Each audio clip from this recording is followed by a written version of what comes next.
As week 3 gets underway for Tuscaloosa City and County school systems, the COVID-19 numbers continue to rise. But during tonight's Tuscaloosa County School Board meeting, the superintendent had one major concern. In tonight's top story, WVUA 23's Jabari Pruitt joins us live. Jabari, what was the superintendent so concerned about? Well, Tamika, Tuscaloosa County School Superintendent Dr. Keri Johnson told the board she was concerned about the impact the COVID-19 pandemic had on the ACT scores across the district. During Monday night's Tuscaloosa County School Board meeting, Superintendent Dr. Keri Johnson addressed the school board about the number of positive COVID-19 cases across the district. Johnson said 140 students have tested positive for COVID-19, which is less than 1% of the student body. Dr. Johnson said after talking with superintendents across the state, the COVID numbers are similar to the number of COVID cases in school districts across Alabama.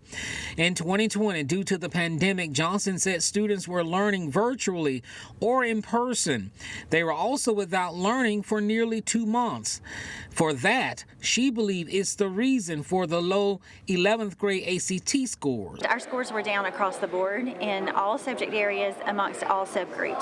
So that's really concerning for us because, we want our kids to have the most opportunities that we can give them, and their ACT scores can really help them along the way. Dr. Johnson believes that's reason enough for students to be learning in person year-round. It was hard to have one full year of really good instruction for every student.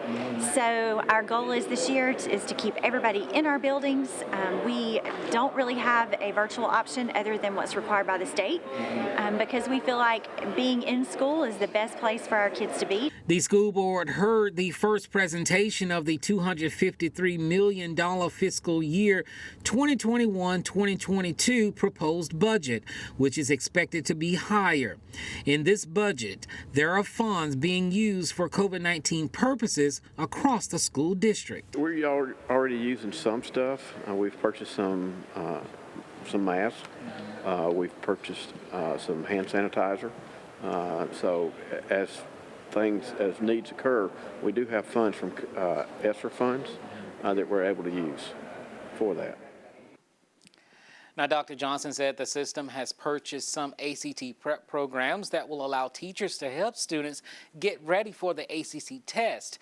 Now, there was also discussions between the superintendent and the board about the mask mandate in the Tuscaloosa County school system, but no decision has been made. Live tonight from the studio, Jabari Pruitt, WVUA 23 News.